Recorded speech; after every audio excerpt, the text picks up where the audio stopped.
오늘은 우리가 신약 성경의 첫 번째 책인 마태복음의 말씀을 보았습니다. 마태복음은 예수님의 12제자 중 마태가 기록한 복음서입니다. 그래서 마태의 이름을 따서 마태복음이라고 기록을 했습니다. 이 마태의 직업이 세리입니다. 오늘로 말하면은 세금을 거두어들이는 세무공무원이라 이렇게 볼 수 있습니다. 근데 히브리어로 이 마태의 뜻이 뭐냐 하면 하나님의 선물이에요. 굉장히 좋은 이름이죠. 마태는 이름 뜻이 뭐라고요? 하나님의 선물.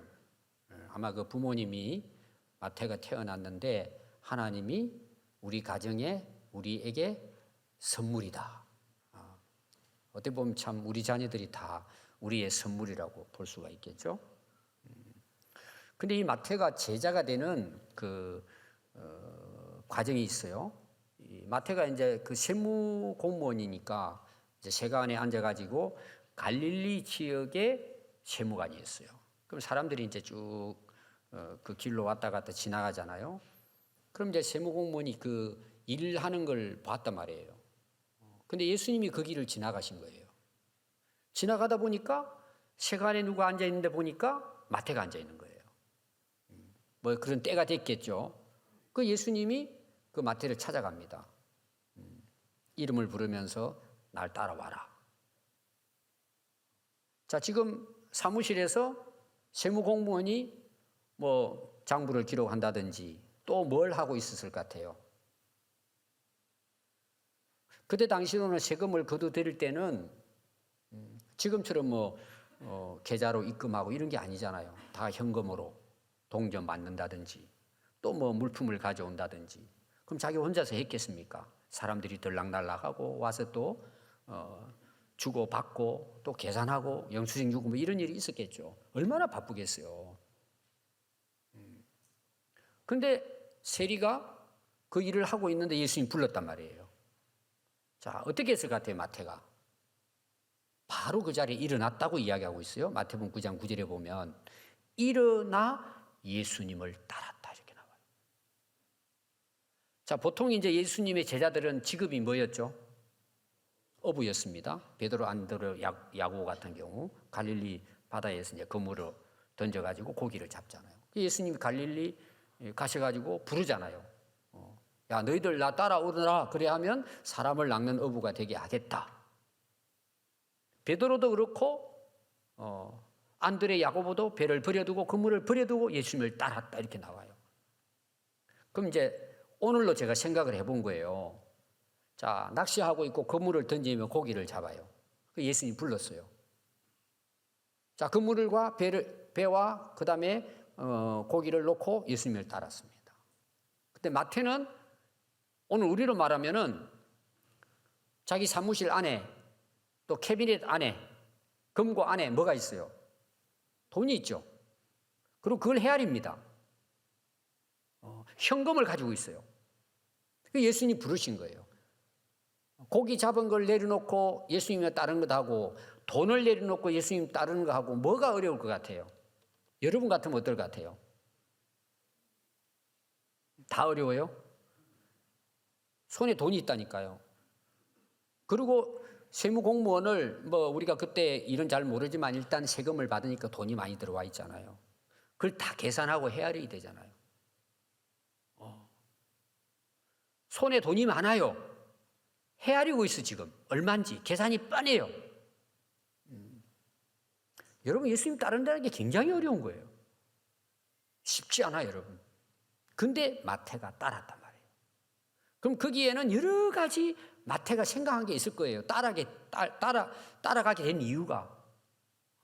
우리는 이제 그렇게 밥 못 먹을 정도는 아니지만 우리가 부자는 아니잖아요. 썩 우리가 많지 않잖아요, 현금이. 근데 여러분, 돈이 많아지면요, 사람은 생각이 달라져요. 있을 때하고 없을 때하고 생각이 달라져요. 여러분, 이게 쉽지 않아요. 그냥 가난할 때는 그러느니 하고 살아요. 그게 그거니까 삶이. 근데 돈이 많아져요. 그럼 여러분 신앙생활 어떻게 될 것 같아요? 정말 우리가 예수님을 따를 수 있을까요? 신앙생활 잘할 수 있을까요? 이게 굉장히 어려운 거예요. 이 돈이 무서운 거예요, 여러분. 많으면 좋은데 많으면 많을수록 예수님 따르기가 어려운 거예요. 이 마태는 제가 대단한 인물이라는 걸 지금 이야기하고 싶은 거예요. 현금이 손에 있어요. 여러분들 옛날에 이런 자동화 이런 기계라든지 은행 이렇게 많지 않았을 때는 다 돈으로 헤아렸잖아요. 여러분 얼마까지 헤아려 보셨어요? 제가 어릴 때는 우리 아버님 또 일을 좀 하셨는데 그때는 100원짜리 파란 그걸 배춧잎이라 그랬어요. 그때 당시 이제 그 마을에서는 돈을 좀 벌으셔서 가지고 저녁에 오시면 이제 돈을 헤아리고 이렇게 해서 100개 해가지고 그걸 이제 묶어가지고 다니고 그렇게 하셨어요. 그 호주머니 손 넣어서 보면은 쉽게 말하면 10,000원짜리 뺏기니까 100만 원이죠. 저희 아버지 호주머니 넣어 다니시고 그러시더라고. 여러분 100만 원 헤아려 보셨어요? 지금 그런 일이 없어요. 옛날에요. 장사하고 할 때는 돈을 그 자리에 헤아렸습니다. 침 뱉어가면서 막 헤아렸어요. 어떤 분들은 제가 직접 들었는데 어느 사업을 시작을 했는데 이제 마치고 저녁에 와가지고 그걸 자루에다가 집어넣어가지고 와서 계산을 해야 되잖아요. 돈을 헤아리면서 주무셨대. 그렇게 쓰러져 있더래. 아침 일어나면 돈자루 옆에. 여러분 그런 사람이 예수님 어떻게 잘 믿을 것 같아요? 어려워요, 여러분.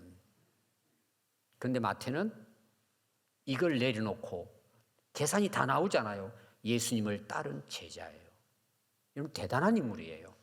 오늘 제가 마태를 간단하게 여러분들에게 설명을 하고 오늘 마태복음을 보려고 합니다. 자, 1장 1절을 보면은 마태복음 시작이 이렇게 나와요. 아브라함과 다윗의 자손 예수 그리스도의 족보라. 이 계보라는 말은 쉬운 성경은 이제 족보를 이야기합니다. 마태는 이 마태복음을 기록할 때 제일 첫 장에다가 뭘 기록했느냐? 족보를 기록했어요. 오늘 여러분들도 족보에 관심이 없을 거예요. 옛날 분들은 족보가 그 집안의 하나의 갑오였어요. 지금 여러분들은 아마 족보가 있는지도 없는지도 모를 거예요. 저희 아버지는 그런 쪽으로 좀 신경을 많이 쓰시는 분이고 또 족보를 만들 때 같이 이렇게 했던 분이었어요. 저희 집에 족보 3권이 있어요. 제가 지금 어디 있는지 자세히 모르겠어요.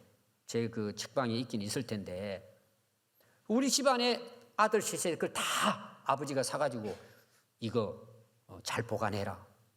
그러면서 하시는 말씀이 불이 났을 때 이것만 가지고 튀어라. 이렇게 말씀하시죠, 우리에게. 제가 그것 때문에 읽어봤어요, 제가 족보가. 그 당시 어른들에게는 족보가 굉장히 중요했어요. 그럼 지금 이게 2000년 전의 기록이에요. 근데 마태복음 1장에다가 마태가 족보를 기록하고 있는데 예수님에 대한 족보예요. 그럼 왜 마태가 첫 장에다가 이 마태복음이 28장까지인데 첫 장에다가 왜 족보를 기록했는가? 오늘 이제 전체 내용은 이제 이런 내용입니다. 근데 그 족보에 유대인들 이스라엘의 족보의 하나의 뿌리가 되는 2분의 인물이 나와요. 그게 1절에 나오는 거예요. 아브라함, 그다음 누구예요? 다윗이에요. 아브라함은 이스라엘의 어떻게 보면 시작에 제일 할아버지라고 보면 돼요. 조상이라고 보면 돼요. 그래서 창세기 12장에 보면은 아브라함이 하나님의 부름을 받아가지고 가나안 땅에 오는 내용이 나옵니다. 하나님 축복을 해요. 모든 민족의 아버지가 되게 해주겠다. 실제로 이스라엘의 조상이 됩니다. 아브라함이. 그러니까 아브라함은 이스라엘 민족의 뭐예요? 족장이에요. 첫 번째 하나의 뿌리가 되는 인물이죠. 또 하나는 다윗이에요. 다윗은 왕족이죠. 이스라엘 역사에 보면 이제 왕정 시대가 나와요. 우리도 왕을 주시오 해가지고 1대 왕이 사울 왕이고 왕이 됐을 때는 겸손했는데 왕이 되고 난 다음에 교만해가지고는 비참하게 인생을 끝나죠. 이어서 다윗이 이스라엘 왕이 됩니다. 근데 다윗이 왕이 됐을 때 이스라엘의 최강국을 이룹니다. 지금 우리 이스라엘 지역 있죠? 그 지역이 최고로 넓은 땅을 차지합니다. 그리고 전쟁을 했을 때 그때는 이제 주변에 전쟁을 하는 게 목적이 뭘까요? 땅을 뺏어가지고 농사 짓는 거예요. 그리고 자기들 가지고 있는 곡물을 빼앗고 금은을 갖다 빼앗아 가지고 오늘로 말하면 경제 성장을 이루는 게 그때 당시로는 뭘까? 전쟁이에요, 다. 자, 우리나라는 원래 땅이 만주해가지고 얼마 전에 제가 역사를 보니까 만주보다 훨씬 더 넓은 중국 땅이 우리 한국 땅이었어요. 근데 지금 중국은 지금 한반도가 옛날 우리 소수민족이었다 할 그 정도로 생각을 하고 빼앗으려고 그러잖아요. 그러니까 그 당시 이스라엘이 최고의 강성기를 차지했기 때문에 왕 그러면은 다윗 왕이에요.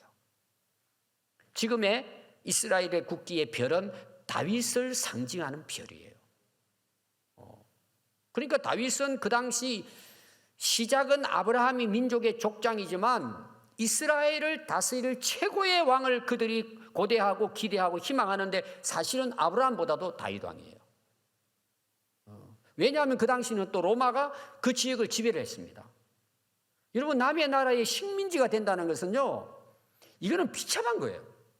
뭐 자유를 주기는 하지만은 왕도 자기들 마음대로 하죠. 정치도 마음대로 하죠. 세금도 다 빼앗아 가죠. 로마 제국이 얼마나 이 이스라엘 백성들이 힘들었겠어요. 그러니까 이들의 소망이 뭘까요? 빨리 다윗 같은 이스라엘의 왕이 오셔야 된다. 하나님이 약속하신 메시아가 오셔야 된다. 이게 그들의 최고의 희망이고 그들의 소망이었어요. 기다리고 있는 거죠, 왕을. 그 왕이 어떤 왕이냐? 다윗 같은 왕이에요. 이 나라의 왕으로서 국가를 가장 강력하고 그다음에 옛날 땅까지도 다 빼앗아 가지고 우리가 오늘날 말하면 경제 성장을 해서 최고의 영광을 누리자. 그 왕이 오셔야 된다. 이게 이스라엘 백성들의 바람이란 말이에요. 지금 이 마태가 있을 이 시대에 예수님 오실 그때에 그들의 소망이었습니다. 근데 예수님이 오셨어요, 안 오셨어요? 예수님 오셨잖아요. 근데 이스라엘 백성들은 예수님을 하나님이 다윗의 후손으로 보낼 왕이라는 걸 알지 못한 거예요. 왜 그랬을까요? 오늘은 주제는 이게 아닙니다. 다윗같이 싸움도 잘하고 지혜도 있고 뛰어나가지고 나라를 로마로부터 우리를 자유케 하고 구원해 낼 만한 강력한 힘을 가진 왕을 구했는데 예수님은 어떤 모습으로 오셨어요? 마구간에서. 또 예수님의 삶을 보니까 몇 사람이 데리고 다니면서 그냥 하나님 나라 말씀을 전하고 또 예수님 마지막 십자가에 돌아가신 어때요? 너무나 연약하게 어린 양처럼 정말 붙들려 가지고 십자가를 못 박혀 돌아가시는 거예요.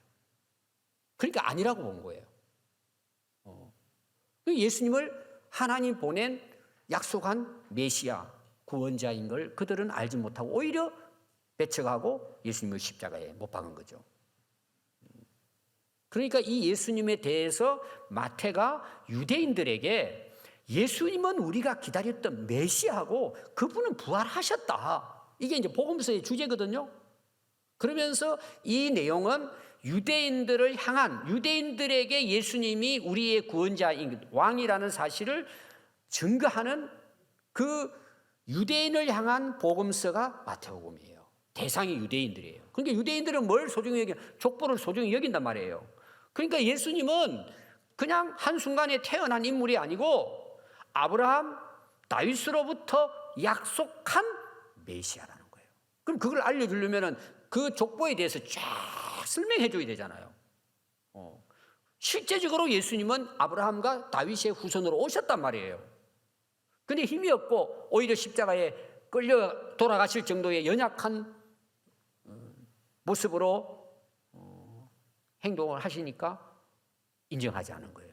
당장 로마를 물리치고 이스라엘을 최고의 나라로 세워야 하는데 그를 일을 못하잖아요. 인정하지 않은 거예요. 근데 마태는 그 예수님을 만났잖아요. 그 예수님에 대해서 이제 증거하기 위해서 족보를 통해서 예수님은 하나님이 약속한 다윗의 후손으로 오신 그리스도 구원자시다. 이걸 이제 전하려고 한 거죠. 자, 오늘 16절 한번 보시기 바랍니다. 자, 16절은 우리가 그냥 읽어나가면 쉽게 읽어나갈 수 있는데 여기에 중요한 내용이 있어요. 지금 족보를 통해서 예수님이 하나님 약속한 메시아 우리의 구원자로 오셨다는 걸 지금 그 마태가 이야기하려고 하는데 이 16절이 굉장히 중요한 내용이에요. 제가 이 앞에 것은 아브라함과 다윗의 자손 중에 그리스도라고 1절을 제가 강조했고 16절은 이런 내용이에요. 야곱은 마리아의 남편 요셉. 자, 야곱과 요셉이 나와요. 이걸 기록한 때는 한 BC 60년경이에요. 50 몇 년에다 그 사이에요. 그럼 여러분 구약에 야곱과 요셉 나와요, 안 나와요? 구약에 나오죠? 근데 이런 걸 잘 모르면 이제 헷갈리는 거예요. 아브라함, 야곱, 아브라함, 이삭, 야곱의 아들 요셉이잖아요. 여기 나오는 야곱과 요셉은 그때 야곱과 요셉일까요? 아니면은 동명이인일까요? 동명이인이에요. 교회는 여기 성경에는 같은 이름이 많이 쓰여요. 같은 이름이. 아시겠죠? 그걸 여러분 기억해야 돼요. 어떻게 여기 야곱, 요셉이 나오냐? 전혀 다른 인물이에요. 몇천 년 지난 후에 일어난 인물들입니다. 좋은 이름을 썼기 때문에 이게 나와요. 근데 여러분 중요한 게 뭐냐? 지금 예수님의 그 족보를 통해서 탄생한 것을 지금 이야기하는 거예요. 근데 앞에 나오는 그 2절부터는요, 쭉 15절까지 누가 낳고 나와요. 근데 여기를 여러분 잘 보시면은 남자 이름을 통해서 낳고 나올까요? 여자 이름으로 아이를 낳았다고 나올까요? 남자 이름이에요. 이게 이제 그 당시 유대인들의 족보, 유대인들의 사회상을 이야기하는 거예요. 그 당시로 말하면 여자들은 족보에 들어가질 않아요. 이름 자체가 들어가질 않아요. 예를 들어서 우리 할아버지가 우리 아버지를 낳고 우리 아버지가 저를 낳은 거예요. 이렇게 기록을 한 거예요. 남자의 씨를 여자가 받아 잉태해서 태어나긴 하지만 그 씨를 아버지 씨로 보는 거예요. 아담으로부터 시작해가지고. 이게 이제 족보의 내용이고, 우리나라도 얼마 전까지 한 20, 30년 전까지는 전부 다 족보의 남자 이름이에요. 여자 이름 들어가지 않아요. 뭐 특별한 경우는 있었겠지만. 그래서 한 20년 전, 20, 30년 전에 우리나라에도 각 그 족보에 여자 이름이 들어가기 시작했어요. 여러분들 족보는 어떤지 모르겠어요. 여러분들 오늘날 태어난 사람들 족보로 보면 이름이 거기 들어갑니다. 손자, 손녀도 거기 이제 이름이 들었어요. 근데 이 당시는 어떻게 했어요? 2000년 전이니까.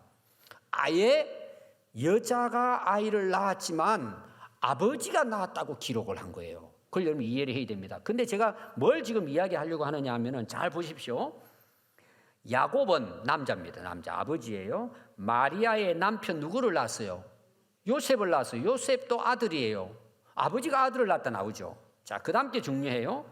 마리아에게서 그리스도라 칭하는 예수가 났다 그랬어요. 우리가 오늘로 말하면은 정상적으로 우리의 지금 족보를 말하면은 야곱이 야곱이 아들 요셉을 낳았고 요셉은 그리스도를 낳았다 이렇게 해야 맞아요. 여러분 아실게요. 어느 정도 성경 아는 분들은. 근데 마리아가 그리스도라 칭하는 예수님을 낳았다는 내용이에요. 이게 좀 더 쉽게 말하면은 요셉하고는 아무 상관없이 마리아가 아들을 낳았다는 내용이에요. 그걸 다른 말로 말하면 뭐예요? 동정녀 탄생이에요. 동정녀라는 말이 뭐냐? 처녀가 아들을 낳았다 그런 뜻이에요. 결혼을 안 했는데 여자가 아기를 가져가지고 태어났다는 거예요. 이게 예수님의 탄생이에요. 이게 예수님의 탄생에 굉장히 중요한 내용이에요. 왜 그렇게 했을까라는 거예요. 거기에 대해서 제가 좀 이따가 말씀을 드리겠습니다. 오늘 여기 족보에는 지금 16절에 마리아가 나오죠. 예수님을 낳은 어머니입니다. 마리아예요. 그럼 여러분 앞에 2절부터 15절까지 족보는 다 남자 이름으로 그 당시 유대인들은 족보를 만들었는데 마태는 이 족보에 여자 이름이 5분이 들어갔어요. 그 중에 하나가 이제 마리아하고 지금 네 여인이 앞에 나와요. 이상하잖아요. 그때는요, 유대인들이 마태복음 읽었을 거잖아요. 이게 그 AD 60년경이니까 지금으로 말하면 그 2000년 전에 족보가 기록돼가 이게 전달됐단 말이에요. 유대인들이 읽고 깜짝 놀랐을 거예요. 왜 여기 여인의 이름이 들어갔냐 말이에요. 또 이 여인들의 이름을 여러분들이 분석을 하면은 거기 3절 한번 보십시오. 유다는 다말에게서 세라를 낳았다. 자, 유다가 낳았다고 나오죠. 다말을 통해서. 근데 그 당시 다말이 누구냐? 다말은 유다의 며느리예요. 유다의 아들이 며느리하고 결혼해 죽은 거예요. 근데 그 당시는 형제가 죽으면 율법에 형제가 그 집안의 씨를 받기 위해서 형수와 결혼을 해서 아이를 낳아야 되는 거예요. 그때 당시에는 자손을 복이라고 여겼기 때문에 지금 우리 문화하고는 다릅니다. 이해가 안 되죠? 그런데 시아버지가 다말인에게 그 형제를 주지 않는 거예요. 여인에게 있어서는 아이를 낳지 않으면 그때 당시나 뭐 우리 옛날 분들이나 집에서 그냥 대빵 맞는 거예요, 사실은. 아주 비참하게 사는 거예요, 어떻게 보면. 그러니까 나중에는요, 다말이 속여가지고 시아버지하고 잠자를 해서 아이가 태어나는 거예요. 그럼 그 당시로 보면 지금 우리를 보면 이게 그 당시도 문제가 되겠지만 이건 진짜 뭐 말이 안 되는 거죠. 이게 성경에 기록되어 있어요.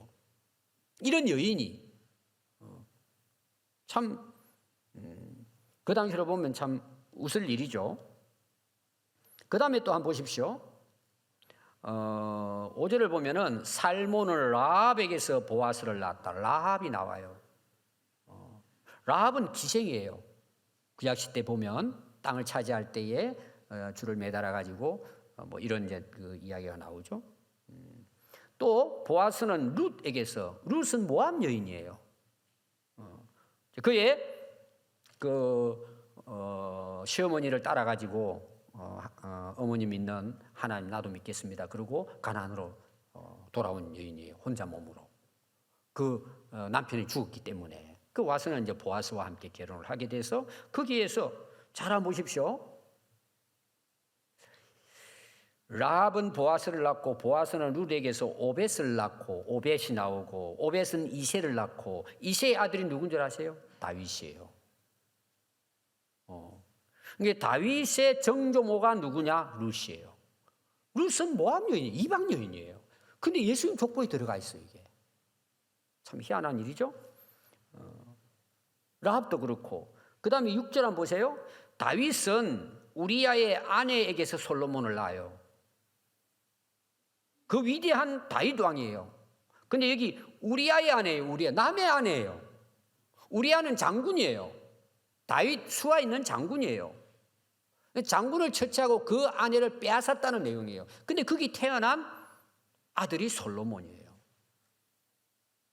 여러분들이 이제 성경을 보면은 구약부터 신약에 쭉 이르러 보면은 만약에 사람들이 성경을 의도적으로 꾸며가지고 사람들에게 좋은 이야기만 하려고 했으면 마태 같은 경우도 그렇고 이런 내용을 여기 넣어야 돼요. 말아야 돼요. 또 넣을 필요도 없어요. 남자끼리 족보 쓰면 되는데 그냥 남자 이름으로 해서 예수님 탄생하셨다. 또 끝에 가서는 마리아는 성령으로 잉태했으니까 이걸 좀 부드럽고 좋게 유대인들이 들었을 때 반감이 안 가게 기록해야 맞죠. 우리가 일반적으로 글을 쓸 때 다 그대로 쓴 거예요, 성경은.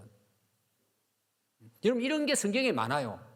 쉽게 말하면 속이지 않았단 말이에요. 의도적으로 꾸며가지고 쓴 책이 아니란 말이에요, 성경은. 자, 더 중요한 게 뭐냐? 왜 그러면은 마태는 이런 내용들을 여기 기록해서 넣었을까라는 거예요. 마리아는 괜찮아요. 동정녀로 예수님 태어났으니까. 왜 이런 이야기가 여기 들어갔을까라는 거예요. 사람들이 이 족보를 보면서 모르는 사람들은 그때 당시 유대인들은 막 비난했을 거예요, 이거를. 오늘 우리가 가지고 있는 그런 그 결혼 관계를 놓고 보면 이런 일을 어떻게 성경에다 기록할 수 있어요? 왜 이 거룩한 예수님의 족보에다가 이런 이방 여인들, 기생 같은 이름들이 들어가 있는 걸 여기다 썼냐 이거죠. 그걸 숨겨야지. 여러분들이 여러분 소개할 때 좋은 걸 이야기해요? 나쁜 걸 이야기해요? 남을 소개할 때 여러분들이 나쁜 거 다 이야기해요? 좋은 거 다 이야기해요? 거의 다 대부분 좋은 거 이야기해요. 특히 남을 이제 소개할 때. 과거에 나쁜 거는 다 빼잖아요. 성경은 그것까지 기록해놨어요. 이대로 기록한 거예요. 왜 여자 이름을 넣고 이런 좀 불순한 이방인들의 이야기까지 기생까지 여기 들어가가지고 예수님의 족보라고 쓰냐 이 말이에요. 이 내용이. 뭐 여러 가지 의도하는 게 있을 거예요. 저는 이렇게 생각했어요. 그럼 우리 아브라함만 봅시다. 아브라함이 유대인의 조상이잖아요. 여러분 아브라함이 어떤 인물이죠? 하나님이 약속하셨는데 아들을 부인의 말을 듣고 여종들과 아이를 낳지 않는다고 여종들과의 관계에서 아이를 낳아요. 하나님은 그에게 약속한 아들이 있는데도 불구하고 자기가 그러니까 집안이 콩가루 집안이 되는 거예요. 그 12 아들이 다 배다른 아들이 내 팀이 됐단 말이에요. 아브라함. 그럼 다윗 보십시다. 오늘 여기 나왔죠? 우리야 자기 부하의 장군의 바시바를 범해가지고 아이를 낳잖아요. 자, 여인들 문제도 문제지만 그러면 아브라함과 다윗도 그들의 조상인데 이들은 깨끗해요? 다윗 같은 경우는 더 악랄한 사람이에요, 사실은. 예수님의 그 조상이긴 하지만 그럼 그들만 그럴까요? 여기 나오는 거 아까 제가 다말 이야기 유다부터 해가지고 여기 나오는 남자들의 그 인물 다 여러분 그들의 그 내용을 구약에 찾아보면은요 여기 사람 같은 사람은 거의 없어요. 제가 뭔 이야기 하려고 하느냐 하면은 예수님의 족보에 들어있는 모든 사람들은 죄인이에요. 한 사람도 선하고 오늘 우리가 말하는 존경할 만한 사람 몇 안 돼요. 거의 거기서 거기에요. 근데 예수님은 그들의 족보를 통해 가지고 지금 마지막 16절에 그 남자로부터 태어난 것이 아니고 마리아의 몸에서 태어난 거예요. 제가 뭔 이야기 하려고 하는 줄 아세요? 왜 이런 예수님의 족보, 유대인들이 원하는 그런 족보에 이런 그 이방인들부터 기생 이름까지 다 들어가지고 그게 연결돼 가지고 예수님이 다윗의 후손으로 왔다는 내용이죠. 그럼 실제로 예수님은 다윗의 피를 물려받았을까요? 아브라함 피를 물려받았을까요? 아니라는 이야기 16절에서. 마리아의 몸을 성령으로. 이제 우리가 오늘 읽지 않은 17장 17절 이후로 보면 그 이야기가 나와요. 그래서 여자의 몸에서 성령을 통해서 하나님께서 인간의 피가 섞이지 않게 태어나도록 예수님이 오시게 하신 거예요. 근데 가문은 뭐예요? 약속하신 아브라함에게 약속하신 다윗의 후손을 통해서 태어나도록 하나님께서는 그 약속을 지키시고 그 예언이 이루어지게 하신 거예요. 그러나 탄생은 뭐예요? 사람의 피를 남녀의 결혼을 통해서 태어난 게 아니라 여자의 몸을 빌려 성령을 통해서 죄 없이 예수님은 아담의 후손으로 오신 거예요. 다윗의 후손으로 오신 거예요. 왜 그렇게 했을까요? 이게 이제 예수님이 우리의 구원자가 되시는 가장 중요한 조건이에요. 제가 한 예를 들어보겠습니다. 자, 사람이 자기 스스로 죄를 해결하고 깨끗하고 정결하게 돼서 하나님 나라 갈 수 있을까요? 내 스스로 노력해가지고. 이렇게 생각하는 사람이 있어요. 세상이 너무 악하니까 세상에 살면은 사람들하고 싸워야 되고 거짓말해야 되고 또 도둑질도 해야 되고 사람들하고 같이 사니까 야 이거 죄만 지어서 안 되겠다. 혼자 살아야지. 그리고 산속에 올라가지 편히 혼자 살면서 사람들 안 만나고 거기서 살아요. 혼자서. 그럼 죄를 안 지을까요? 죄가 없어질까요? 우리나라 유명한 스님 있잖아요. 성철 스님이 마지막 떠나면서 한 말이에요. 자기는 뭐 우리나라에서는 최고로 수행한 분이에요. 뭐 7년 동안을 이 등을 땅에 그 바닥에 대지 않고 자면서 7년을 보냈다 그러잖아요. 그리고 울타리 쳐놓고는 뭐 몇 년간은 아예 사람들을 만나지 않고 혼자서. 근데 결론이 뭔 줄 아세요? 자기는 죽으면 지옥에 제일 밑바닥에 갈 거라고. 내가 죄인 중에 죄인이라고. 내가 그동안에 사람들에게 이야기한 건 전부 다 거짓말이었다. 혼자 산다고 이게 없어질까요? 내가 노력한다고 내가 죄에 벗어나서 내가 의로워져서 하나님께 갈 수 있을까요? 모든 사람은 죄인이에요. 또 훌륭한 사람이 있다고 생각합시다. 그러면 훌륭한 사람이 나를 구해줄 수 있을까요? 다른 사람을 구해줄 수 있을까요? 혼자 안 되면 10명, 20명, 100명이 모여가지고 이 한 사람을 우리가 구원해보자. 훌륭한 사람 만들어보자 한다고 만들 수 있을까요? 불가능해요. 왜? 그 사람들도 죄인이에요. 쉽게 말하면 물에 빠졌어요. 배가 이제 침몰되는 거예요, 다. 그럼 배에 탄 사람 전부 다 물에 빠져요. 다 죽어가요. 자기가 물에 지금 빠져가 죽어가는데 죽어가는 물에 빠진 사람 구해줄 수 있어요, 없어요? 아니, 자기도 지금 살아나지 못하는데 어떻게 다른 사람을 살릴 수 있어요? 우리는 태평양 한가운데 빠져있는, 죄에 빠져있는 우리 모두예요. 아무도 자기 스스로도 이 죄에서 살아날 수가 없어요. 그런데 어떻게 다른 사람이 구할 수 있어요? 나도 물에 빠져 죽어가는데. 그럼 우리를 구원할 수 있는 방법은 있어요. 헬리콥터 타고 오는 사람, 큰 구명 배를 타고 오는 사람들은 우리를 살려낼 수 있죠. 그 사람 물에 안 빠졌으니까. 그럼 이해가 되죠? 그러니까 우리 모두가 죄인이기 때문에 우리는 멸망받을 수밖에 없어요. 아무도 우리를 살려낼 수 없어요. 그러니까 여러분들이 교주들이 나타났다 100% 가짜라고 보면 돼요. 절대 우리를 구원할 수 없어요. 근데 사람들이 그게 속잖아요. 다 속잖아요. 구세주처럼. 그래서 예수님이 왜 우리의 구원자가 되시느냐? 그분은 인간의 죄의 몸으로 오지 않고 마리아의 몸을 통해 하나님이 그 아들을 죄 없이 태어날 수 있도록 하신 것이 마리아의 몸을 통해서 성령으로 잉태하는 하나님의 아들로 어린 아기 때부터 이 땅에 태어나게 해서 우리 인간 가운데 살면서 인간의 죄를 대신 짊어지고 십자가에 돌아가심으로 그분은 죄가 없으신 분이니까 우리의 모든 죄를 다 뭐예요? 자기가 담당하고 그 죄를 해결해 줄 수 있는 분이라는 거죠. 이걸 지금 마태는 족보의 이야기를 통해 가지고 예수님의 탄생 전에 이거를 기록해서 유대인들에게 예수님은 메시아인 것을 말씀하셨습니다. 그럼 여러분 예수님이 오셔서 이것이 그때 이루어진 일일까요? 여러분 창세기 3장 15절에 보면 인간이 범죄하고 난 바로 이후부터 하나님이 말씀하시고 약속하신 거예요. 자, 아담 하와가 속아가지고 죄를 짓잖아요. 그럼 그들은 스스로 구원할 수 없잖아요. 그러니까 하나님께서 약속을 해요. 미리 예언을 합니다.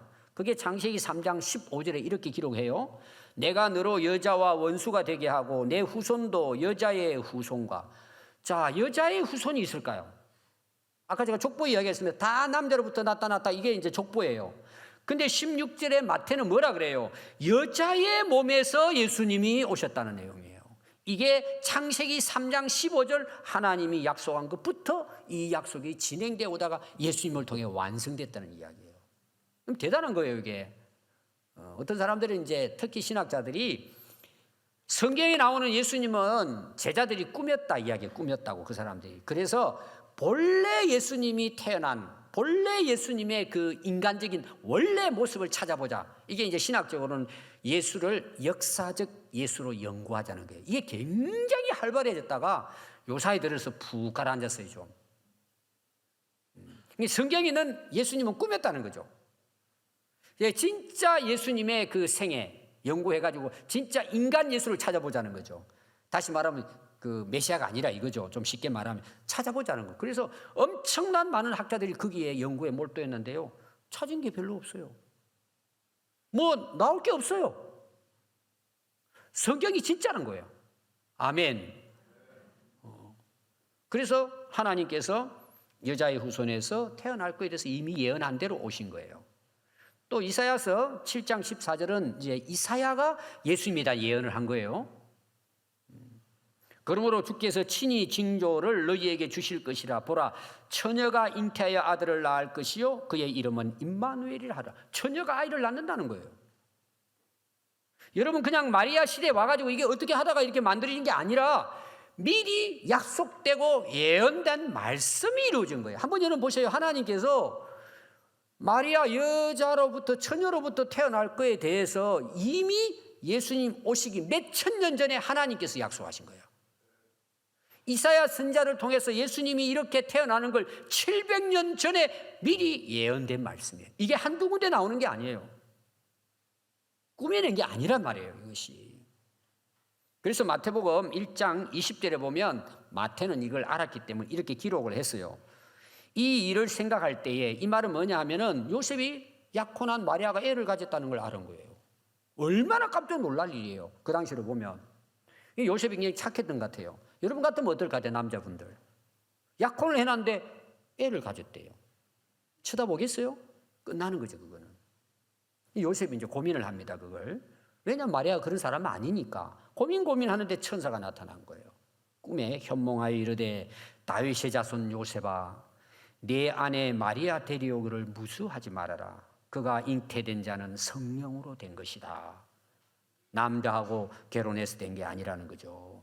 아들을 낳으리니 이름을 예수라 하라. 이는 그가 자기 백성을 그들의 죄에서 구원할 자 이심이니라 하니라. 이 모든 일이 된 것은 주님께서 하나님께서 선지자로 이미 하신 말씀대로 예언한 대로 이루려 함이니. 이르시되 보라 처녀가 잉태하여 아들을 낳을 것이요 그의 이름은 임마누엘이라고 하라. 이걸 번역하면 하나님이 우리와 함께 계시다. 이사야 선지자 예언한 것이 마태는 이루어졌다고 여기서 인용한 거예요. 우리가 믿는 예수님은 그냥 훌륭한 분이니까 기독교에서 우리의 구주로 삼자 해서 된 게 아니라는 이야기를 지금 마태는 하고 있는 것입니다. 자, 마지막 한 가지 더 말씀드릴 게 오늘 읽은 말씀이에요. 자, 17절 한번 보십시오. 아브라함부터 해가지고 예수님이 태어나더라 16절까지의 그 족보를 세 등분으로 나눈 거예요. 세 등분으로. 어떻게 나누느냐 하면은 아브라함부터 다윗까지 14대예요. 오늘 우리는 세대, 한 세대, 두 세대 그러잖아요. 아브라함이 하나님 부름받은 때부터 해서 다윗에 이르기까지가 14세대라는 거예요.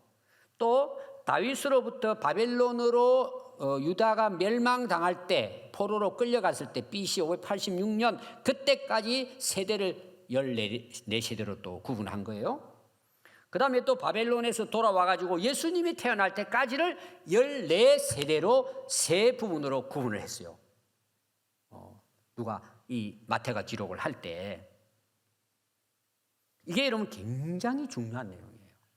그러면 실제로 아브라함부터 해가지고 예수님의 탄생까지 14세대, 14세대, 14세대 해가지고 42 그 세대일까요? 진짜 합하면은 아니에요.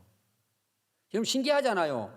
어떻게 아브라함부터 해가 예수님 때까지 그걸 나눠보니까 14세대, 14세대, 14세대 되냐 말이에요. 이게 맞춘 거예요. 이거는 마태가 의도적인 게 있다 이 말이에요. 왜 14대라고 낮췄을까라는 거예요.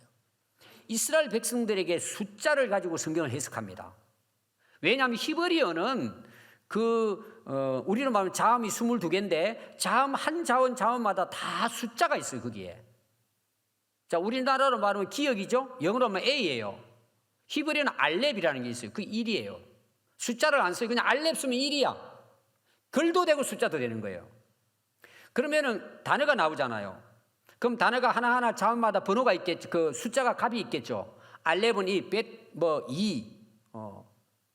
그리고 김멜 3, 이렇게 해가지고 달렛 4 해가지고 해는 5, 그 다음 오늘 제가 나오는 다윗에 대해 이름이 대한 거예요. 바브는 6이거든요. 그게 1, 2, 3, 4, 6까지 가요. 그럼 나중에 10이 딱 끝나죠. 그 다음에 100, 200, 300, 400 이런 식으로 올라가가지고 그 단어가 모이면은 그냥 유대인들은 지금도 그래요. 단어를 보면 숫자가 나와버려요. 그냥. 이해가 되시죠? 그 값이 딱 정해져 있어요. 여기 14대라고 하는 것은 이게 그냥 단순히 그렇게 끊어놓은 게 아니라 여기 의미가 있기 때문에 그러는 거예요. 이스라엘 백성들에게 7이라는 숫자는 완전 숫자예요. 왜 완전 숫자일까요? 하나님이 인간을 창조할 때 6일 동안 창조하시고 7일은 쉬었단 말이에요. 그때부터 7이 시작이 돼요. 그럼 한 주간이 7일이잖아요. 제가 처음에 고등학교 때 교회를 나가가지고 예수님을 믿고 제가 제일 먼저 놀란다는 게 두 가지가 있었어요. 창세기 1장 1절 읽으니까 하나님이 태초에 천지를 창조하시고, 이 세상 만든 사람을 제가 아는 거예요. 이때 너무 놀란 거예요. 저는 그냥 있는 줄 알았어요. 뭐 진화론처럼 그냥 지나 돼가지고 있는 것만 생각했어요. 만든 사람이 있다는 사실을 제가 깨닫고 성경을 읽기 시작한 거예요. 자, 성경이 이제 두 번째 이제 놀란 게 있어요. 6일 동안 창조하시고 7일에 쉬었다는 거예요. 저는 딱 이 말씀을 읽는 순간에 저는 진짜 전기가 왔어요. 왜 왔을까요? 달력이 딱 떠올랐어요. 월, 화, 수, 목, 금, 토, 일. 맞잖아요. 제가 그때 너무 놀래가지고 이런 성경이 있나? 아니 달력이 사람이 만들었는데 이미 창세기는 이게 나와 있다는 거예요. 그래서 제가 욥기 가가지고는요 지구가 공중에 떴다는 거 보면 더 놀란 거예요. 이게 그래서 제가 성경을 읽기 시작한 거예요. 그때부터. 7일은 완전 숫자예요. 하나님이 세상을 완벽하게 만들었다는 내용이에요. 그럼 여러분 오늘 14조 왜 마태는 14로 물론 역사적인 그게 있어요. 아브라함부터 시작해가지고 왕정 다윗의 위대함까지 끊고 다윗부터 이스라엘 멸망까지 끊고 그다음부터 그리스도 그걸 할 수 있어요. 그걸 단락을 지을 수 있는데 14로 나눈 거예요. 그럼 14는 뭐의 2배죠? 7의 2배예요. 이건 뭐냐? 완전한 역사라는 거예요. 왜? 하나님이 역사를 이끌어서 완전하게 예수님이 오시게 하셨다는 거예요. 그래서 오늘 강조하고 싶은 것은 아브라함보다는 사실은 다윗의 후손이 성경 구약에는 약속하고 있어요. 그러면 다윗은요, 아까 제가 히브리어는 그 자음 하나하나의 숫자 값이 있다 그랬죠? 그러면은 다윗, 영어로 하면 데이빗이에요. 히브리어는 그 세 자음을 씁니다. 모음이 없어요. 그 히브리어에는 모음은 그냥 뒤에 사람이 그 읽으려고 에, 이, 아, 이, 오 이거 이제 그 표기만 한 거지 우리처럼은 아, 이게 없어요. 모음이 없고 그냥 자음만 있습니다. 그럼 데이빗이 원래 그 히브리어는 세 자음으로 이루어져 있어요. 다윗 영어로 하면 D가 나오잖아요. 이게 D에 히브리어로는 달렛이에요. 달렛이 몇 번째냐? 4번째예요. 그럼 번호가 몇 번이죠? 4번이에요. 거기에 달렛이 나오면 영어로 하면 D가 나오면은요 A, B, C, D죠. 히브리어의 D도 달렛이에요. 그럼 달렛이 나오면 히브리 사람들은 뭘 딱 떠올릴까요? 4라고 떠올려요. 이건 무조건 4예요. 그 다음에 나오는 것이 바브예요. 바브. 달렛, 바브, 달렛이 다윗이라는 말이에요. 히브리어로. 그러면 바브는 6번째 나와요. 6이죠. 달렛, 바브, 달렛이에요. 합하면 얼마죠? 14예요. 그러면 마태가 그 다윗을 14로 맞추 보려고 하기 위해서 이름을 지었을까요? 다윗은 700년대 사람이에요. 이미 히브리어로 다윗이라는 것은 히브리어로 구약이 딱 나와 있어요. 마태는 후대 사람이에요. 700년 후대 사람. 이거는 여러분 지금도 마찬가지예요. 숫자가 맞는 거예요. 그럼 왜 그렇게 했을까요? 예수님이 다윗의 후손으로 오셨다는 것을 마태는 역사를 통해 증명하려고 하는 거예요. 이해가 되세요? 이거는 짜여져 가지고 되는 게 아니라 이미 있던 걸 그래서 14라고 하는 숫자는 완전수예요. 하나님께서 우리를 구원하기 위해서 역사의 모든 순간순간을 아까 여인들 이름이 나오죠. 그 족보가 완전히 사라질 판이 이런 위기가 있어요. 이스라엘은 또 멸망당하고 나라 잃어버리고 다 그러잖아요. 결국은 하나님 뭐예요? 약속하신 대로 그 약속대로 인간들의 역사는 뭐 뒤지고 볶이고 해도 하나님은 결국은 약속하신 대로 마리아 처녀의 몸을 통해 예수님이 탄생해서 인류를 구원하시도록 이루셨다는 것을 마태는 유대인들에게 알리려고 했던 거예요. 자, 오늘 결론이 뭔 줄 아세요? 오늘 많은 사람들이 예수님을 잘못 알고 있어요. 그냥 종교 중에 그냥 한 인물로 보는 거예요. 교회 다니는 사람도 예수님을 잘 몰라요. 그러니까 믿음이 안 생기죠. 왜 예수님을 믿어야 구원을 받는지 관심이 없어요. 그래서 결론은요, 믿음은 예수님을 어떤 분인가를 확실하게 알 때만이 확실히 믿을 수 있어요. 예수님을 바로 알아야 내 믿음이 바로 서는 거예요. 여러분, 우리가 이 예수님을 믿고 구원을 받는데 인생이 안 바뀔까요? 아니, 인간의 가치관과 목적이 안 바뀔까요? 그건 바뀔 수밖에 없는 거예요. 그래서 정말 예수님 알고 믿는 사람들은 뭐예요? 구원 받을 뿐만 아니라 삶이 변화되는 거예요. 비록 이 세상에 살지만. 그리고 성경 말씀을 하나님 말씀으로 인정할 거잖아요. 읽어보세요, 여러분. 내 인생의 모든 것들이 성경에 다 있어요, 사실. 또 하나, 그 예수님은 그냥 한 번 안다고 다 아는 게 아니란 말이에요. 알고 알아가면 알아갈수록 뭐예요? 예수님을 통해서 우리의 신앙이 성숙돼요. 그 예수님의 열매를 내가 삶 속에서 예수님을 본받는 삶을 살게 되는 거예요. 그러니까 세상에 빛이 되고, 아, 예수 믿는 사람은 저런 사람이구나. 그 삶도 아름답고 복된 삶이 되죠. 세 번째 중요한 게 뭔지 아세요? 아니, 이 예수님을 전하지 않을까요? 내가 믿는데, 알고 있는데, 그 예수님 전하는 거예요. 오늘 세 가지 결론은 예수님은 역사 속에 하나님께서 인간이 타락한 이후부터 예수님이 마리아의 탄생까지 모든 역사를 하나님은 계획하시고 인도하셔서 결국은 그 예수님을 통해서 우리를 구원하신 것을 완성하신 거예요. 그래서 그 예수를 누구든지 그 예수를 알고 믿는 자는 뭐예요? 하나님께서 우리 죄를 용서하시고 구원하시고. 또 그 예수님을 본받고 살아감으로 내 삶이 정말 예수님을 본받음으로 새로운 인생을 살게 되고, 그러면서 이 예수를 또 다른 사람에게 증거하는 삶을 살아가는 것이 성숙한 그리스도인의 삶이에요. 여러분, 이런 은혜가 오늘 이 말씀을 통해 여러분 모두에게 임하시기를 바랍니다. 기도하겠습니다.